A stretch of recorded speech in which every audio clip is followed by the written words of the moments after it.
So here, longitudinal division of Himalayan mountains, that is Himadri, Himachal, Shivalik. Okay, so Himadri, in this range, 6,000 meters, that much highest peaks are there.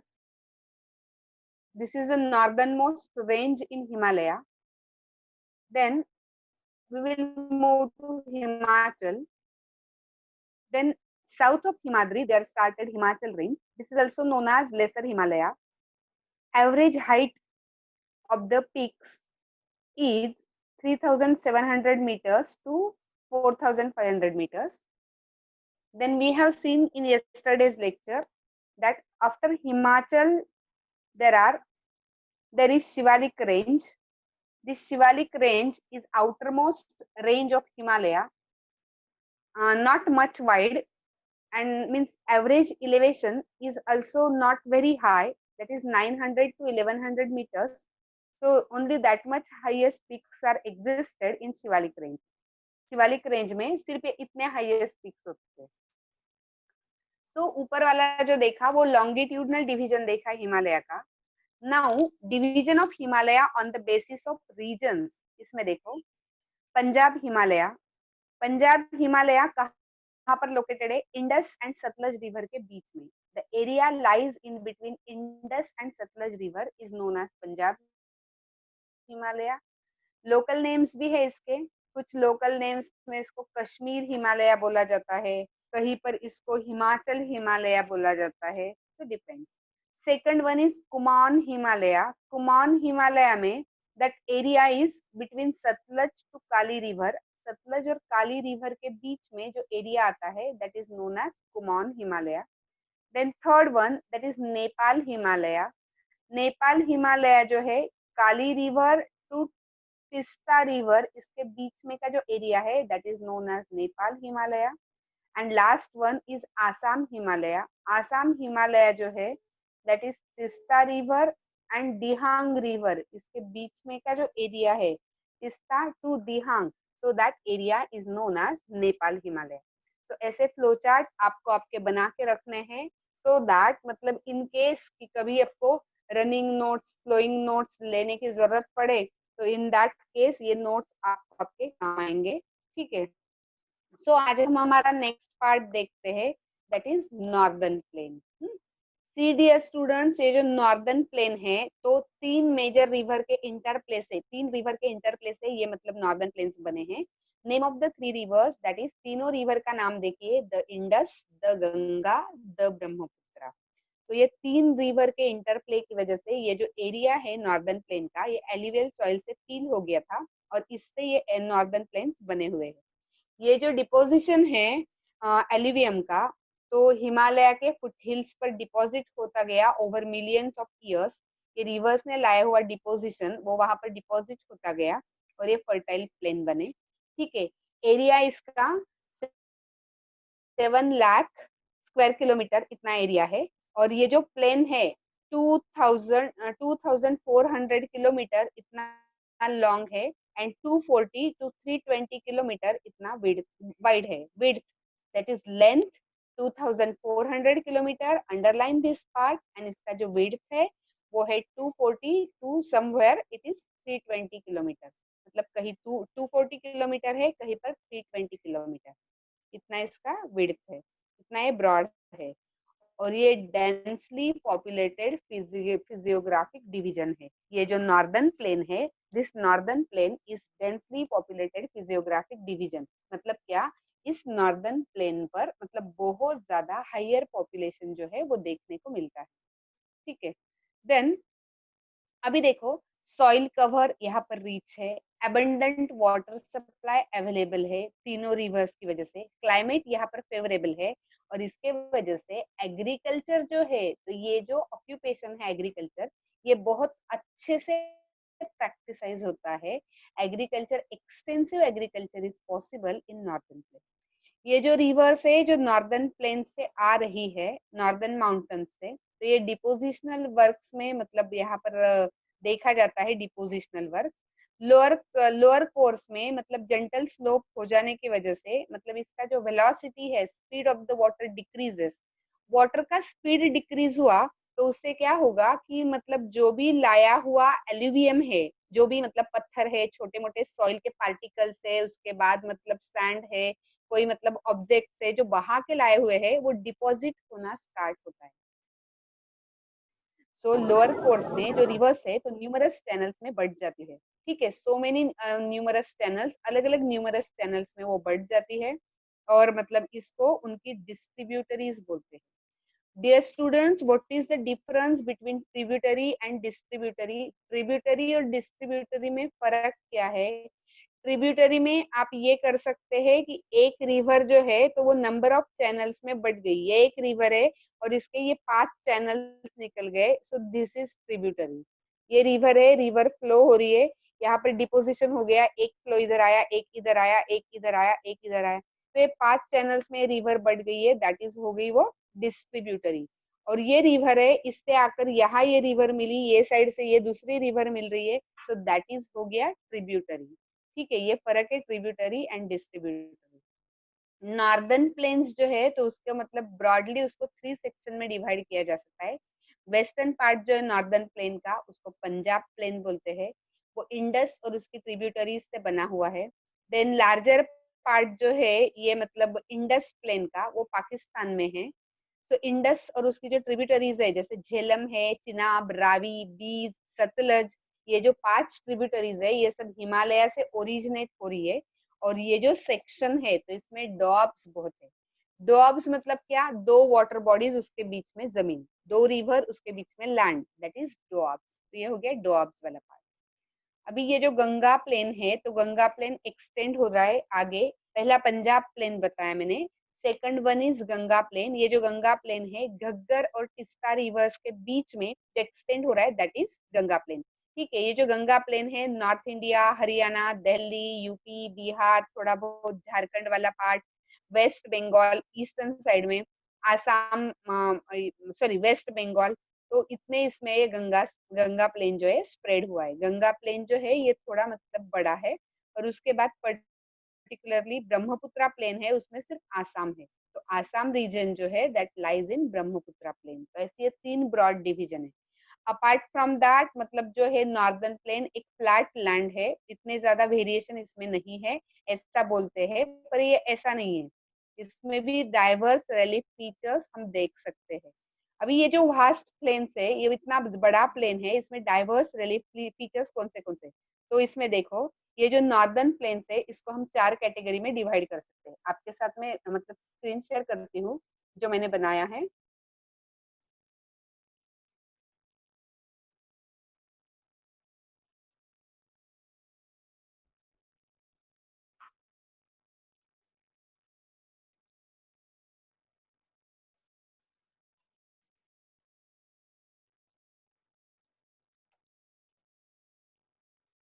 Wait a minute.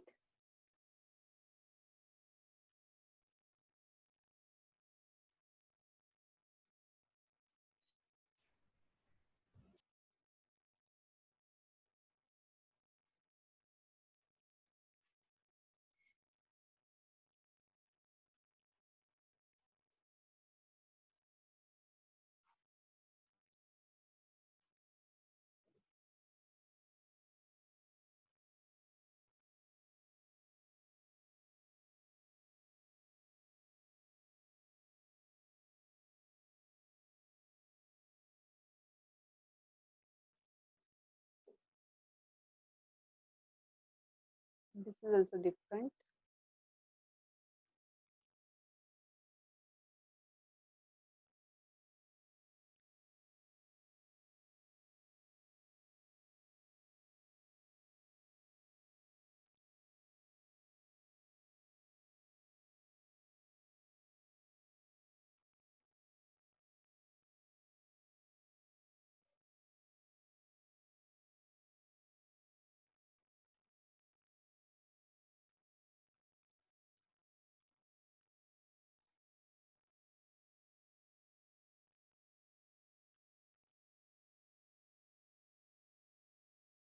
Where I stored, I didn't recognize. Okay, let it be. So इसको जो है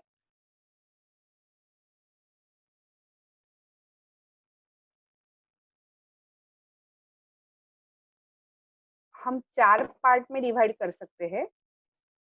तो वो जो division है कि जो 4 parts में हम डिवाइड कर सकते हैं, दैट डिवीजन मैं आपको बताती हूँ कि कैसे 4 पार्ट। आप नॉर्दर्न प्लेन हेडिंग दे दो, उसके जो 4 पार्ट्स है मैं आपको मतलब इस पर इमेज पर दिखा देती हूँ।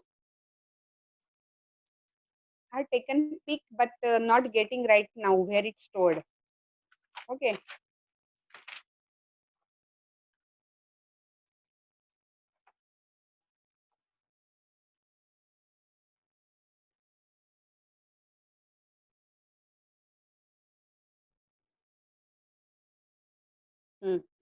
Can you see? Northern plains जो है इसके 4 पार्ट बनाए हैं, भाबर, तराई, भांगर और खादर। Bhabar, this is the first part. Tarai, this is the second part. Bhangar, this is the third part. And Khadar, this is the fourth part. तो ऐसे आपको 4 पार्ट में इसको डिवाइड कर लेना है। ये 4 पार्ट्स बना लीजिए, ओके, नॉर्दर्न प्लेन्स के। और ये जो 4 पार्ट्स आप बनाएंगे इसमें देखो, सो नॉर्दर्न प्लेन्स जो है तो मतलब उसके हम 4 पार्ट्स में उसको डिवाइड कर सकते हैं। उसका डिवीजन 4 पार्ट्स में हो सकता है, ठीक है। नॉर्दर्न प्लेन्स के जो 4 पार्ट है उसमें फर्स्ट जो रिवर्स आई हुई है हिमालयन रीजन से, तो वो पेबल्स डिपॉजिट करती है। तो पेबल्स डिपोजिशन का ये जो नैरो बेल्ट है 8 to 16 किलोमीटर का, कहीं पर इसका जो विड्थ है वो 8 किलोमीटर है, कहीं पर 16 किलोमीटर है। सो मतलब शिवालिक रेंजेस से पैरेलल ये बेल्ट है, भाबर वाला belt. So this belt is known as Bhabar. तो जहां पर पेबल्स डिपॉजिट हुए, बड़े बड़े पत्थर डिपॉजिट हुए due to the depositional work of river, river का डिपोजिशनल वर्क, क्योंकि अपर कोर्स में रिवर जो है इरोजनल एक्टिविटी करती है, और जैसे वो लोअर कोर्स में आती है तो वैसे जो वो जो पेबल्स वगैरह है तो वो डिपॉजिट करते जाते हैं। तो ये जो डिपोजिशनल वर्क जहां पर हुआ है, जहां ये पेबल्स वगैरह है, so this belt is known as Bhabar belt. So then उसके बाद जो है तो स्ट्रीम्स ये बेल्ट में डिसअपियर हो जाते हैं, स्ट्रीम्स दिखते नहीं है, और ये बेल्ट के साउथ में वापस स्ट्रीम्स रीमर्ज होते हैं। सो सेकंड बेल्ट है जहां पर स्ट्रीम्स रीमर्ज होते हैं, वहां पर झरने दिखाई देते हैं, वाटर बॉडीज दिखाई देती है, वेट स्वैम्पी और मार्शी लैंड है, that is known as Terai. This is the second division of northern plain. Northern plain का सेकंड डिवीजन है तराई। तराई में क्या है, स्ट्रीम्स से वापस आ गए स्ट्रीम्स, और वापस स्वैम्पी मार्शी रीजन है, वेट रीजन है थोड़ा। और यहाँ पर जैसे मतलब ये वेट रीजन है, रेनफॉल, ये रेनफॉल के अलावा तो मतलब रिवर का वाटर ही बहुत ज्यादा अच्छा होने की वजह से यहाँ पर बहुत सारा फॉरेस्टेड एरिया है, थिकली फॉरेस्टेड रीजन है, और वाइल्ड लाइफ में भी बहुत सारी वैरायटीज हम यहाँ देख सकते हैं।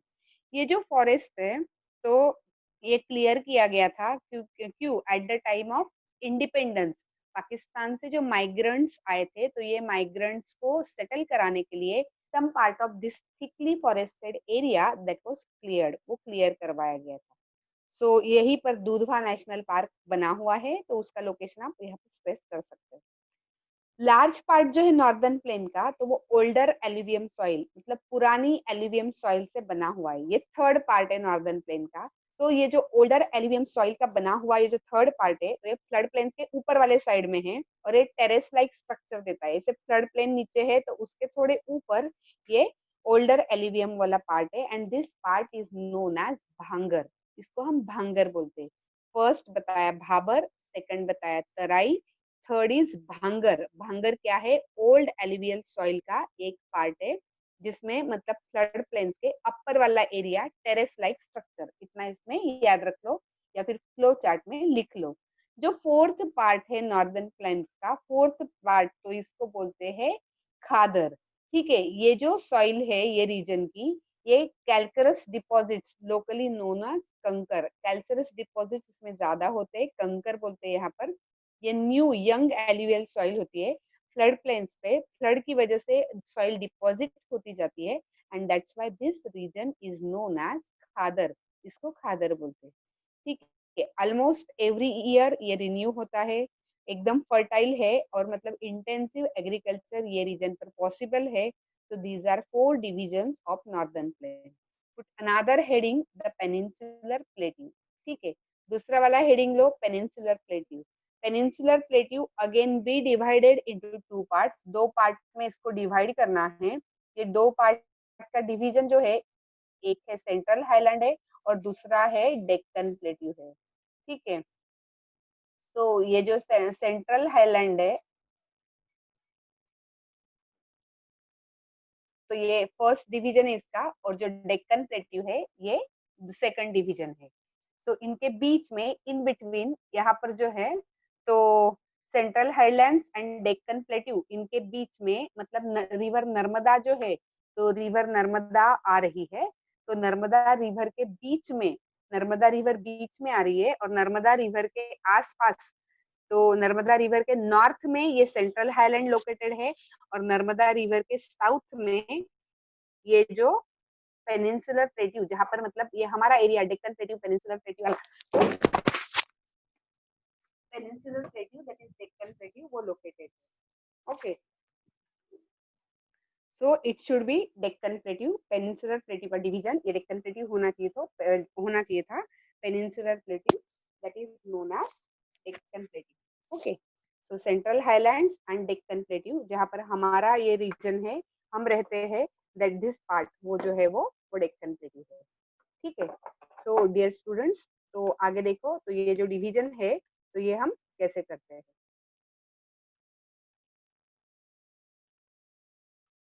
ये जो पेनिनसुलर प्लेट्यू वाला रीजन है, ये टेबल लैंड है। टेबल लैंड मीन्स व्हाट, क्या कि ऐसे मतलब टेबल लाइक स्ट्रक्चर है, और ओल्ड क्रिस्टलाइन और इग्नियस और मेटामॉर्फिक रॉक से ये बना हुआ है। ठीक है, ये मतलब breaking and drifting of Gondwana land, इससे ये बना हुआ है, that is oldest land mass. Gondwana land टूटा कैसे, हिमालयन माउंटेन्स बने कैसे, ये हमने लास्ट लेक्चर में डिस्कस किया हुआ था। सो उससे बना हुआ ये पेनिनसुलर प्लेट्यू जो है, that's why it is known as ये ओल्डेस्ट लैंड मास है। ठीक है, देन ये जो प्लेट्यू है ये ब्रॉड है और शैलो शैलो वैलीज है। ठीक है, प्लेट्यू बहुत बड़ा है, वैलीज जो है ये शैलो है, ज्यादा डीप नहीं है, and at the same time hills rounded hills है। ये जो प्लेट्यू के दो ब्रॉड डिवीजन हम कर सकते हैं, जैसे मैंने बताया आपको, central highlands that is the first division and Deccan plateau that is the second division. तो पहला है सेंट्रल हाईलैंड्स एंड सेकंड है Deccan plateau. So peninsular plateau जो है, तो मतलब ये उसके north of Narmada river, Narmada river के नॉर्थ में जो डिवीजन है, that is known as central highland, जिसमें मालवा प्लेट्यू का मेजर एरिया आता है, that is known as central highland, जिसको हम सेंट्रल हाईलैंड बोलेंगे। विंध्या रेंज जो है, तो ये सेंट्रल हाईलैंड्स का हिस्सा है, साउथ में, अरावली नॉर्थ वेस्ट में, एंड फर्दर उसका वेस्टवर्ड एक्सटेंशन अगर चेक करेंगे, तो रॉकी और सैंडी प्लेन्स जो है राजस्थान से, उससे वो जुड़ा हुआ है। मतलब सेंट्रल हाईलैंड्स जो है, तो उसके मतलब सभी साइड में, जैसे विंध्या रेंज जो है, तो वो है सेंट्रल हाईलैंड्स के मतलब साउथ में, अरावली उसके नॉर्थ वेस्ट में है, आगे वेस्टवर्ड एक्सटेंशन में राजस्थान डेजर्ट है। तो इन दैट वे मतलब सेंट्रल हाईलैंड जो है वो मतलब एक्सटेंडेड पार्ट है काफी सारा। देन इसके अलावा मतलब बहुत सारी रिवर्स जो है ये रीजन को ड्रेन करती है। तो कौन सी ऐसी रिवर्स है, the Chambal, the Sindh, the Betwa, the Ken. ये जो रिवर्स है ये रीजन को ड्रेन करती है, south west to north east ऐसे इनका फ्लो है। तो इससे हमें समझ में आता है, साउथ वेस्ट से नॉर्थ ईस्ट, साउथ वेस्ट की साइड से नॉर्थ ईस्ट में वो बह रही है, इट इंडिकेट स्लोप। क्योंकि पानी कहाँ जाएगा, पानी को स्लोप जहां मिलेगा वहां वो नेचुरली बहेगा। तो रिवर्स किस डायरेक्शन में मतलब फ्लो हो रही है, उससे हमें एक टेंटेटिव रफ आइडिया मिलता है कि स्लोप कौन से साइड में, कौन से डायरेक्शन में इसका स्लोप है। ये जो सेंट्रल हाईलैंड है, वेस्ट साइड में ये मतलब वाइड है, और ईस्ट साइड में ये नैरो होते गया है। ईस्टवर्ड एक्सटेंशन इसका देख सकते हैं, बुंदेलखंड और बागेलखंड जो है, तो ये इसका ईस्टवर्ड एक्सटेंशन है। और छोटा नागपुर प्लेट्यू जो है, तो इसका ये ईस्टवर्ड एक्सटेंशन आगे, मतलब छोटा नागपुर प्लेट्यू ईस्टवर्ड एक्सटेंशन आगे आया है। देन अभी आ जाओ डेक्कन प्लेट्यू की ओर। डेक्कन प्लेट्यू में आपको लिखना है, ये ट्रायंगुलर शेपेड लैंड मास है। तो बट मतलब कैसा ट्रायंगल है ये, दैट इज इन्वर्टेड ट्रायंगल। ठीक है, ट्रायंगुलर लैंड मास है, नर्मदा रिवर के साउथ से ये स्टार्ट हो रहा है। सातपुड़ा रेंज से इसका मतलब ब्रॉड बेस फॉर्म करती है, और महादेव कैमूर हिल्स जो है और माइकल रेंज ये ईस्टवर्ड एक्सटेंशन है इसके। और ये फिजिकल मैप ऑफ इंडिया पे ये आप देख सकते हैं कि महादेव हिल्स कहाँ है, कैमूर हिल्स कहाँ है, माइकल रेंजेस कहाँ है। डेक्कन प्लेटी जो है ये वेस्ट में हायर है और ईस्ट में धीरे धीरे स्लोप इसका जेंटली जा रहा है। ये जो प्लेट्यू है इसका एक्सटेंशन आप देख सकते हैं, तो eastward extension Meghalaya, Karbi Anglong plateau और north north Cachar hills, north Cachar hills, Karbi Anglong plateau and north east में मतलब मेघालय में, तो इतना वो एक्सटेंडेड है। सो ये सेपरेट हुआ है छोटा नागपुर प्लेट्यू से एक फॉल्ट की वजह से। थ्री प्रोमिनेंट हिल रेंजेस जो है वेस्ट टू ईस्ट, जैसे गैरो, खासी और जयंतिया हिल्स, ये भी इसका ही एक्सटेंशन बोला जाता है। तो इन दैट वे ये जो डेक्कन प्लेट्यू है, तो डेक्कन प्लेट्यू की इंफॉर्मेशन इसमें आपको मतलब ईस्टवर्ड एक्सटेंशन उसका, उसके बाद मतलब कहाँ से स्टार्ट हो रहा है, कहाँ तक एंड हो रहा है, एटसेट्रा, ये चीजें इंफॉर्मेशन आपको याद रखनी है। नाउ अगला पार्ट पढ़ते हैं, distinguish between eastern Ghat and western Ghat. ऐसा क्वेश्चन आता है कि वेस्टर्न घाट और ईस्टर्न घाट किसको डिस्टिंग्विश करो। ठीक है, तो ये ईस्टर्न घाट और वेस्टर्न घाट जो है, तो ये मतलब डेक्कन प्लेट्यू के दो एजेस है। ठीक है, ईस्ट साइड में ईस्टर्न घाट है और डेक्कन प्लेट्यू के वेस्ट साइड में वेस्टर्न घाट है। डेक्कन प्लेट्यू ही चल रहा है, पर डेक्कन प्लेट्यू के दो किनारे, ईस्ट का ईस्टर्न घाट, वेस्ट का वेस्टर्न घाट, ऐसा है। वेस्टर्न घाट जो है तो वो वेस्टर्न कोस्ट से पैरेलल जाता है, कंटिन्यूअस है। सिर्फ पासेस जो है दो माउंटेन्स के बीच में का रास्ता मानो पासेस, वो पासेस से हम इसको क्रॉस कर सकते हैं। ठीक है, वेस्टर्न घाट को। नाउ थाल, भोर और पालघाट जो है फिजिकल मैप ऑफ इंडिया पर आप लोकेट कर सकते हैं। वेस्टर्न घाट जो है वो ईस्टर्न घाट से हायर है। ठीक है, एवरेज इलेवेशन जो है 900 टू 1600 मीटर्स इतना वेस्टर्न घाट का है, और ईस्टर्न घाट का 600 मीटर्स है।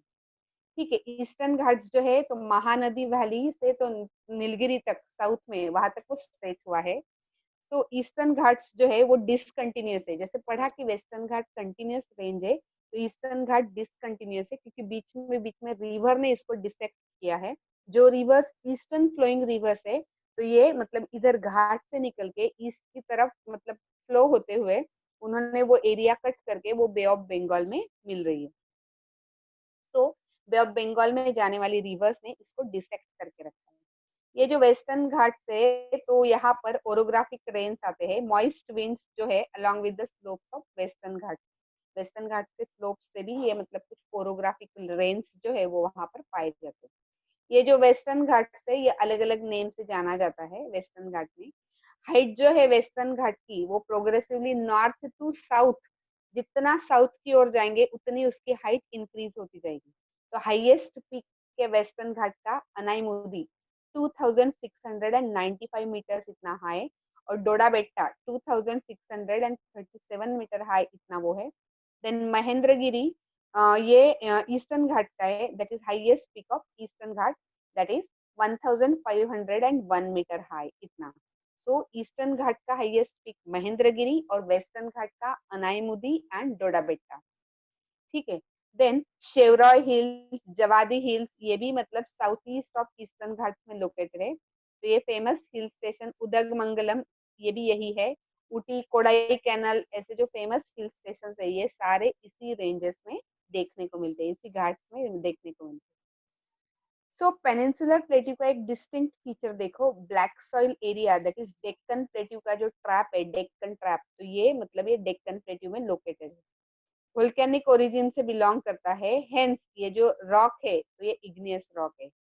एक्चुअली ये जो रॉक्स है तो वो मतलब टाइम के साथ डिन्यूड हो चुके हैं। डिन्यूड होना मतलब क्या, वक्त के साथ मतलब ये घिस घिस चुके हैं, और इसकी वजह से क्या हुआ कि ब्लैक सॉइल का फॉर्मेशन यहाँ हुआ है। अरावली हिल्स जो है, तो अरावली हिल्स ये western and north western margin पर है, सेम इसमें पेनिनसुलर प्लेट्यू में। हाईली इरोड हो गए अरावली हिल्स भी, और ये ब्रोकन ब्रोकन स्ट्रक्चर में आ चुके हैं अभी। Gujarat to Delhi, south west और नॉर्थ ईस्ट डायरेक्शन में ये अरावली हिल्स स्प्रेड हुए। नेक्स्ट पॉइंट लो, the Indian desert. The Indian desert जो है तो अरावली हिल के वेस्ट मार्जिन से स्टार्ट होता है, अंडुलेटिंग सैंडी प्लेन है, बहुत सारा सैंड और सैंड ड्यून्स यहाँ देखने को मिलते हैं। ये जो रीजन है यहाँ पर मतलब लोएस्ट रेनफॉल रिसीव होता है, that is 150 mm per year. Her every year 150 mm इतना ये रेनफॉल है। अरिड क्लाइमेट है यहाँ का, एकदम ड्राई क्लाइमेट है और लो वेजिटेशन कवर है। स्ट्रीम्स अपीयर होते हैं यहाँ पर, झरने दिखाई देते हैं रेनी सीजन में, बट मतलब सैंड में तुरंत वो डिसअपियर हो जाते हैं। ल्यूनी नाम की एक अकेली रिवर है, अंडरलाइन करो इसको। तो ये रिवर जो है इस रीजन को ड्रेन करती है। देन बार्चन्स मतलब क्रिसेंट शेपेड ड्रीम, क्रिसेंट जो मून होता है ना, मून के शेप के ड्यून्स, तो क्रिसेंट शेपेड ड्यून्स जो इनको बार्चन्स बोलते हैं। तो मतलब ये बहुत सारे लॉन्गिट्यूडनल ड्यून्स जो है, तो ये मतलब प्रोमिनेंट फीचर है इंडो पाकिस्तान बॉर्डर जो है, तो उसके आसपास ऐसे जो मतलब ड्यून्स है वो देखे जाते हैं क्रिसेंट शेपेड। उसको लोकल लैंग्वेज में वहाँ बार्चन्स बोलते हैं। Underline this part also. अगर आप जैसलमेर विजिट करते हो, जैसलमेर अगर आप गए हो, तो मतलब यहाँ ये ग्रुप ऑफ बार्चन्स आपको देखने को मिल सकता है। अनदर फीचर देखो, कोस्टल प्लेन्स। अभी कोस्टल प्लेन्स को भी हम दो पार्ट में डिवाइड कर सकते हैं। फुट हेडिंग कोस्टल प्लेन्स, उसको दो पार्ट में डिवाइड करो। ये जो पेनिनसुलर प्लेट्यू है, तो मतलब इसमें कोस्टल स्ट्रिप से बीच में रनिंग अलोंग, मतलब एक साइड से अरेबियन सी, एक साइड से वेस्टर्न घाट, इसके बीच में जो छोटा सा पार्ट है that is western coastal plane. और एक साइड से ईस्टर्न घाट और एक साइड से बे ऑफ बंगाल का कोस्ट, उसके बीच में का जो मतलब पार्ट है that is known as eastern coastal plain. So western coastal plain ये वेस्ट साइड में है, ईस्टर्न कोस्टल प्लेन ये ईस्ट साइड में है। ठीक है, और ये sandwich between eastern Ghat and Bay of Bengal का कोस्ट, और इधर वाला sandwich between western Ghat and Arabian Sea का कोस्ट, लाइक दैट। सो एक नैरो प्लेन है और इसके तीन सेक्शन है। अभी हम वेस्टर्न कोस्टल प्लेन जो है वो देख रहे हैं, इसके तीन सेक्शन है। नॉर्दर्न पार्ट जो है ये कोस्ट का, इसको कोंकण बोलता है, कोंकण बोलते हैं। कोंकण मुंबई गोवा बेल्ट है ये, तो ये कोंकण रीजन है।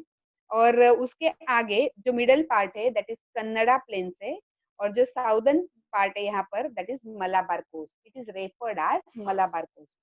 मतलब western coastal plain is further divided into three regions. First हो गया आपका Konkan plain, that is Mumbai Goa belt जो है वो हो गया कोंकण प्लेन का। सेकंड हो गया कन्नड़ा प्लेन और थर्ड हो गया मलाबार प्लेन। ठीक है, मलाबार कोस्ट। नाउ ये जो प्लेन्स है ये बे ऑफ बंगाल जो है, तो बे ऑफ बंगाल का वाइड लेवल जो है, अभी ईस्टर्न प्लेन की तरफ आओ, बे ऑफ बंगाल के वाइड लेवल से ये जुड़े हुए हैं।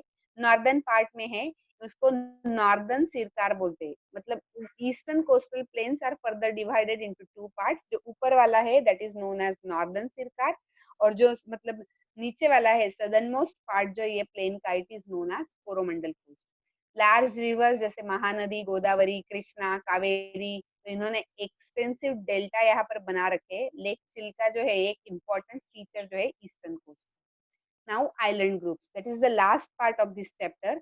आपने ऐसे भी देखा कि इंडिया में सारे टाइप के फिजिकल फीचर्स है, ऑलमोस्ट ऑल। तो इसमें मतलब जो आइलैंड ग्रुप्स है, तो ये आइलैंड के दो आइलैंड ग्रुप्स इंडिया में हैं। तो फर्स्ट वन है लक्षद्वीप एंड सेकंड वन है Andaman and Nicobar island, Andaman and Nicobar islands. तो लक्षद्वीप आइलैंड्स जो है, तो ये मलाबार कोस्ट से एकदम नजदीक है, और ये स्मॉल कोरल आइलैंड्स बोलते हैं इसको। ठीक है, इसका मतलब पुराने पुराने टाइम में इसको लक्कादीव, मिनिकॉय, एडमिनडीव ऐसे बोलते थे। 1973 में ये तीनों एरिया जो है तो वो collectively they were known as Lakshadweep. So एक छोटा सा 32 स्क्वायर किलोमीटर का ये मतलब आइलैंड है। कावारत्ती इसका मतलब एडमिनिस्ट्रेटिव हेडक्वार्टर्स है, दैट इज कैपिटल है लक्षद्वीप का। आइलैंड ग्रुप्स जो है यहाँ पर great diversity flora and fauna की देखने को मिलती है। पिट्टी आइलैंड्स जो है अनइनहेबिटेड है, ये बर्ड सेंचुरी बोलकर यहाँ पर कन्वर्ट किया है लक्षद्वीप में। नाउ मतलब बे ऑफ बंगाल में एक एलोंगेटेड चेन लाइक स्ट्रक्चर आपको देखने को मिलेगा, और ये एलोंगेटेड चेन लाइक स्ट्रक्चर है that is Andaman and Nicobar island. Andaman and Nicobar island जो है ये साइज में बड़े है, न्यूमरस है और स्कैटर्ड है।